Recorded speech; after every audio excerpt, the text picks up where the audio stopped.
બોલે શ્રી જીવંતિકા માત કી જય। આ વ્રત શ્રાવણ માસના પ્રથમ શુક્રવારે કરવામાં આવે છે। જો કોઈ તકલીફ હોય તો બીજા શુક્રવારે પણ કરી શકાય છે। વ્રત કરનારે સવારે વહેલા ઉઠી નાઈ ધોઈ લાલ વસ્ત્રો પહેરવા, એક પાટલા ઉપર 5 દિવેટનો દીવો કરી પત્ર પુષ્પ અબીલ ગુલાલ ચોખા વગેરેથી જીવંતિકા દેવીનું પૂજન કરવું, તેમની કથા વાર્તા વાંચવી, ભક્તિભાવપૂર્વક વંદન કરી માને પોતાના સંતાનની રક્ષા માટે પ્રાર્થના કરવી, માતાજીને પ્રસાદમાં લાપસી કરી નૈવેદ્ય ધરાવવું, જમણા હાથમાં ચોખા રાખી માતાજી આગળ હૃદયની ભાવના રજૂ કરવી, પછી એ ચોખાના દાણાને ચારે દિશામાં નાખી મનનો સંકલ્પ માતાજી આગળ રજૂ કરવો, માતાજીને ધરાવેલો પ્રસાદ વ્રત કરનારે આરોગવો, એક જ સમયે પ્રસાદ લેવો। આ વ્રત કરનાર સ્ત્રીઓએ પીળા વસ્ત્રો, પીળા અલંકારો કે પીળા રંગની વસ્તુઓનો ત્યાગ કરવો, પીળા મંડપ નીચે સૂવું નહીં અને ચોખાનું પાણી ઓળંગવું નહીં, વ્રતના દિવસે જુઠ્ઠું બોલવું નહીં, કોઈની નિંદા કરવી નહીં, આખો દિવસ માના જાપ કરવા। પ્રાચીન કાળમાં શૈલભદ્રા નામની નગરીમાં સુશર્મા નામનો એક રાજા થઈ ગયો। તેને રાણીનું નામ સુલક્ષણા હતું। રાજા રાણી ઘણા દાની અને ધર્મિષ્ઠ હતા, પણ તેમને શેર માટેની ખોટ હોવાને લીધે એમને મન સંસારના બધા સુખ ઝેર જેવા થઈ ગયા હતા। એક દિવસ રાણી સુલક્ષણા મહેલના ઝરૂખામાં બેઠી બેઠી બહાર ચોગાનમાં રમતા બાળકોને એકીટસે નિહાળી રહી હતી। એટલામાં એની પ્રિય દાસી ત્યાં આવી ચડી। આ દાસી સુયાણીનું કામ કરતી હતી। ગામમાં કોઈને સુવાવડ આવે તો એ દાસીને બોલાવતા। દાસી ઘણું સમજી હતી। એ રાણીના મનોભાવને તરત સમજી ગઈ। એ બોલી, રાણીબા, ખોટું ન લગાડો તો તમને એક વાત કહેવા માંગુ છું, જેથી તમારું વાંઝ્યા મેણું હંમેશને માટે દૂર થઈ જશે। રાણી બોલી, જલ્દી બતાવો મને। દાસી બોલી, સાંભળો, ગામમાં એક બ્રાહ્મણીને 3જો મહિનો જાય છે। તમે આજથી જ વાત ફેલાવી દો કે તમે માં બનવાના છો, બસ ત્યારબાદનું બધું કામ હું સંભાળી લઈશ। પૂરે દિવસે બ્રાહ્મણીને જે બાળક જન્મશે એ હું તમને લાવીને સોંપી દઈશ। કોઈને કાનો કાન કઈ ખબર પડવા નહીં દઉં।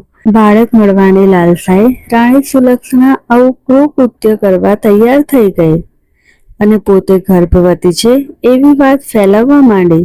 જોતજોતામાં 7 મહિના વીતી ગયા। એક દિવસ રાત્રે બ્રાહ્મણીને પ્રસ્તુતિની પીડા ઉપડતા દાસીને બોલાવવામાં આવી। મધરાત બાદ બ્રાહ્મણીએ એક સુંદર અને તેજસ્વી પુત્રને જન્મ આપ્યો। દાસી બધાની રજા લઈ રવાના થઈ। થોડી વારમાં તો ઘરના બધા ઘસઘસાટ ઊંઘી ગયા। દાસી ઘરની પાછલી બારીથી ચોર પગલે બ્રાહ્મણીના ઓરડામાં આવી અને બાળકને ઉઠાવીને ઘરની બહાર નીકળી ગઈ। એ સીધી રાણી પાસે પહોંચી ગઈ અને બાળક રાણીને સોંપી દીધું। રાણી તો ખુશ થઈ ગઈ।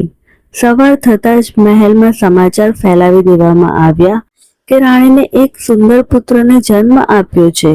આખા નગરમાં આનંદ છવાઈ ગયો। ઘરે ઘરે દીપમાળા પ્રગટી આખું નગર ઉત્સવ ઉજવી રહ્યું। ત્યારે બાળકની સાચી માં બ્રાહ્મણી વિલાપ કરવા લાગી। પુત્ર ગુમ થવાથી તે રડવા લાગી, ટટળવળવા લાગી। ત્યારબાદ બ્રાહ્મણીએ જીવંતિકાનું વ્રત શરૂ કર્યું। તેથી માં જીવંતિકાએ બ્રાહ્મણીના બાળક રાજકુમારની રક્ષા કરવા માંડી। રાણીએ તેનું નામ વીરસેન પાડ્યું।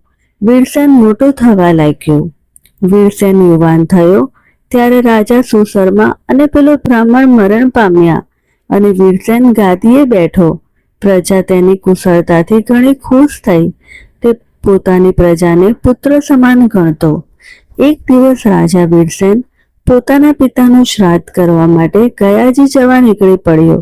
રસ્તામાં તેણે એક વણિકના ઘરે રાતવાસો કર્યો। આ વણિકને 6 બાળકો થયા ને 6 બાળકો વારાફરતી 6ઠે દિવસે મરણ પામ્યા। આજે 7મા બાળકની છઠ્ઠી હતી અને પિતાશ્રી લેખ લખવા આવવાના હતા। ઘરના બધા ઊંઘી ગયા હતા।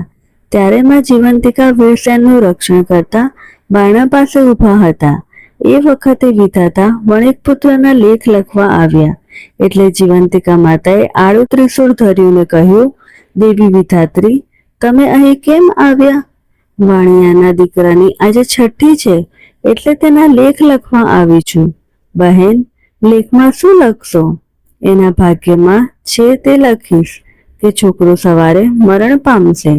ના ના વિધાત્રી, એવું તમારાથી ન લખાય. હું તમારી મોટી બહેન અહીં હાજર હોઉં અને તમે આવું અમંગળ ન લખી શકો.